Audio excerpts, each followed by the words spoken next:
I'm a seventh-generation Mormon. My ancestors joined the church in England, migrated to Nauvoo, Illinois, and crossed the plains as pioneers.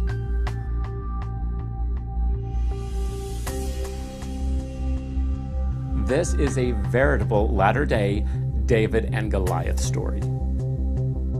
I have served on the Priesthood Executive Committee for 3 straight decades in capacity of bishopric, high priest group, elders quorum, or young men's president. And just 4 short years ago, I would have been considered solid Mormon pioneer stock. I am a Brigham Young University graduate, and over the past 15 years, 4 of the nation's leading physicians and 3 of the nation's leading CEOs have solicited my services. One of these was Bill Fields, CEO of Walmart, and I currently educate CPAs around the country.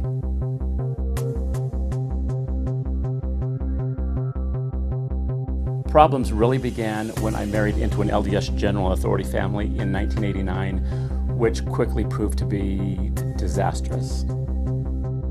When my daughter was 6, we received a call from my General Authority father-in-law and his wife Janine, informing us that we needed to tell our daughter that she could no longer sit on his lap because she, along with another 6-year-old, was promiscuous with him.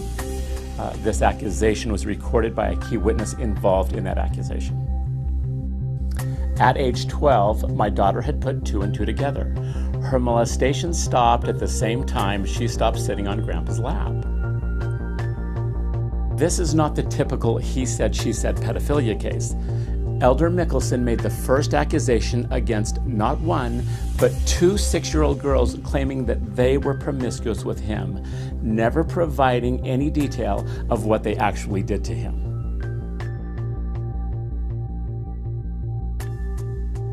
In early March 2006, 3 months before my divorce, Elder Mickelson came to my offices unannounced. We began discussing the sexual dysfunction of his daughter, my now ex-wife, and the molestation of her younger sister by the high priest physician that lived next door to them in Idaho. I inquired as to why nothing was done about the younger sister, and immediately he changed the subject by offering me money. Just some quick questions, if I may. I would like to know if this is your doing or your idea. No. Have you sent her to the attorneys? No. And you're not funding her attorneys? Oh, you are funding her attorneys? Okay. You know, the last time we talked, Ron, the way you treated me, the hatred, the rancor, weren't you the one that, weren't you... the conversation about my daughter was way over the top. Wow. And, I thought we shook hands and left on good terms. well, we did. I just left knowing that I offered, and you said no way, I wouldn't take any money from you. You know, I didn't instigate this at all. You need to understand that. Okay. Well, I just need to know who I'm dealing with. I will we'll be in touch, I'm sure. Thank you. Thank you much. He offered me money.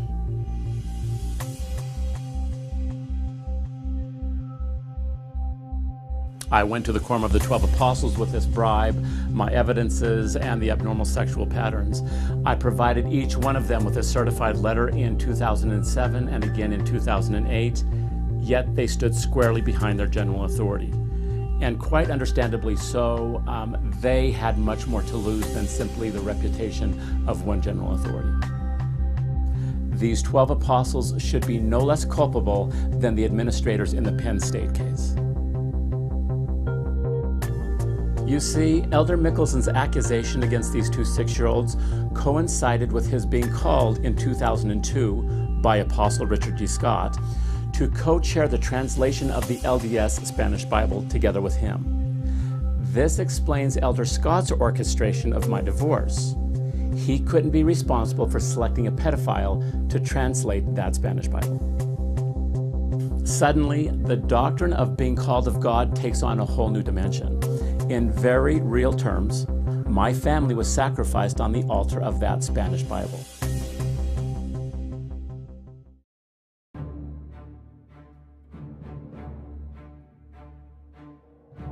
The very morning of my divorce, we had our typical scripture study, family prayers, and I kissed my wife before going to work.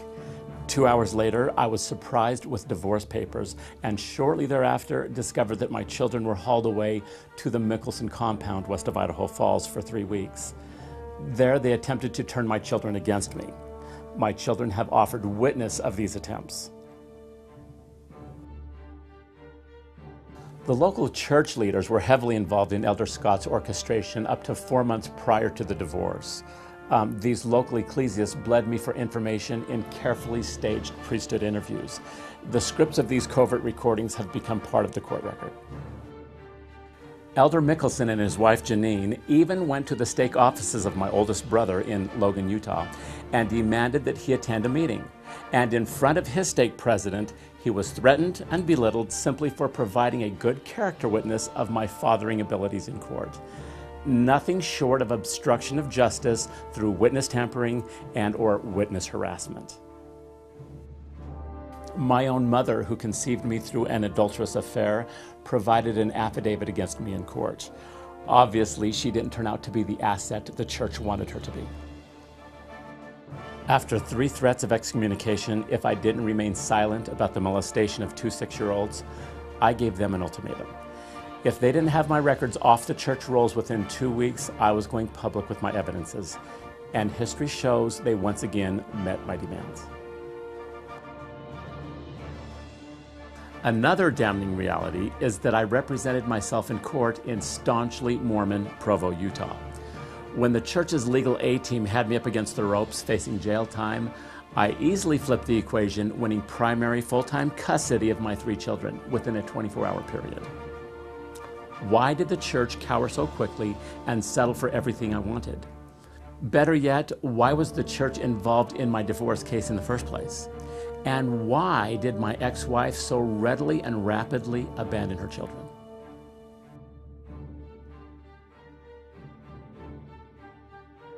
Years later, I was contacted by a group of LDS psychiatrists who heard about my case. They asked that I safeguard their anonymity in return for information. They claimed that they were treating child molestation victims of LDS general authorities, and they named 2 apostles as perpetrators. I also covertly recorded these discussions. From these psychiatrists came the information regarding the 30-year, 3-generational pedophilia ring in Oklahoma City that began in Elder Colomore's furniture store, which the prophet Gordon B. Hinckley was referencing in his 1996 interview with Mike Wallace on 60 Minutes. So that your clergymen tend to sympathize with the men, the abusers, instead of the abused. There'll be a blip here, a blip there, a mistake here, a mistake there. This is not a mistake here or a mistake there whenever you re-victimize and threaten the victims into submissive, obedient silence against the standing laws of the land. That, my fellow citizens, is a well-coordinated, well-thought-out effort, not a mistake.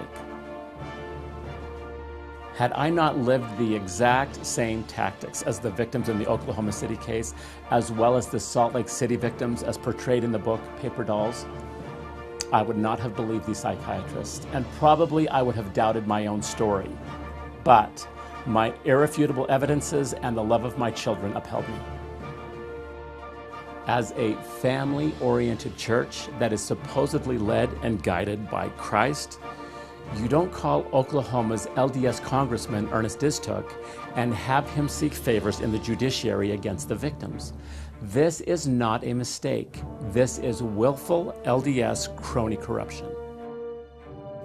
Lastly, as per President Hinckley's words, who used to be my favorite prophet, the victims are not mere blips here or blips there. These are devastated lives. This merely showcases Hinckley's disdain for the victims, the identical showcasing of the Catholic Archdiocese towards their victims.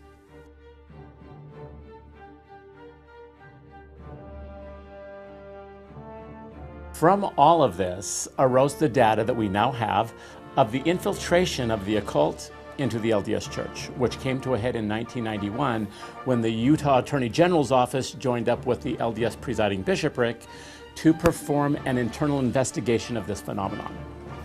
Presiding bishopric member Glenn L. Pace wrote a lengthy memo to the Quorum of the 12 with their joint findings, which the church has kept quiet for 25 years. Fortunately, Elder Mickelson instructed his daughter to take a copy from the attorney firm where that document was leaked. I still have my original copy from the copy she took. It is both enlightening and mind-boggling for me as a seventh-generation Latter-day Saint to see what role this investigation played in both the changing of the temple ceremony as well as the role it played in Elder Mickelson's family dating back to the 1940s and 50s. All this according to the psychiatrist group that approached me. I contacted the office of attorney Jeffrey Anderson in St. Paul, Minnesota, as he was successful in the Boston and Los Angeles Archdiocese pedophilia cases. They informed me that they could not take the case if the molestation by the general authority took place on Utah soil. He confirmed that the church owns the judges via the oath they take entitled the Law of Sacrifice, wherein these judges, law enforcement, and other LDS civil workers take an oath to sacrifice their own lives if necessary to defend the church, many of whom have enacted the slitting of their throats to solemnify that oath.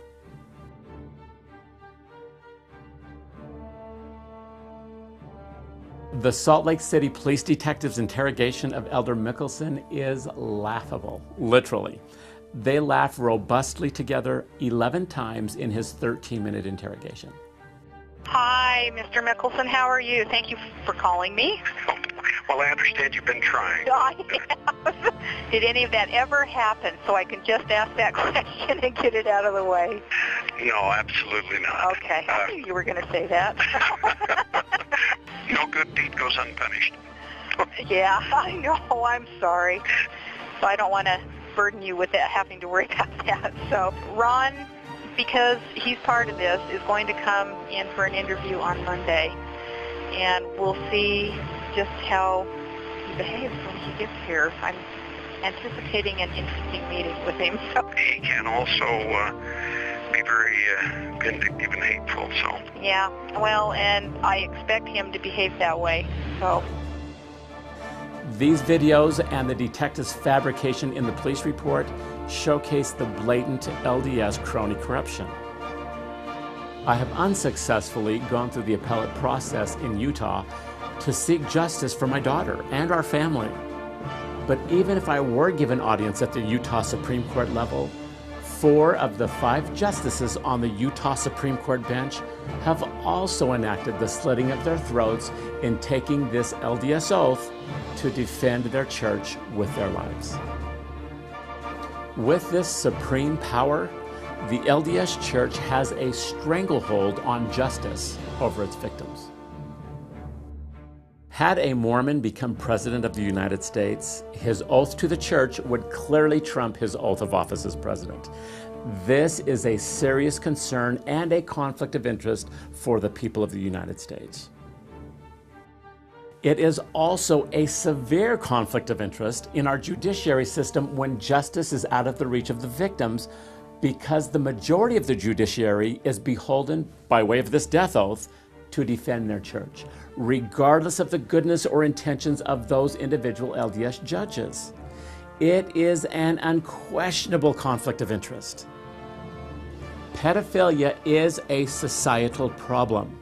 If you're not part of the solution, you are part of the problem. And donating to these entities that perpetrate, hide, or cover for these perpetrators only means that you are a financier of child molestation.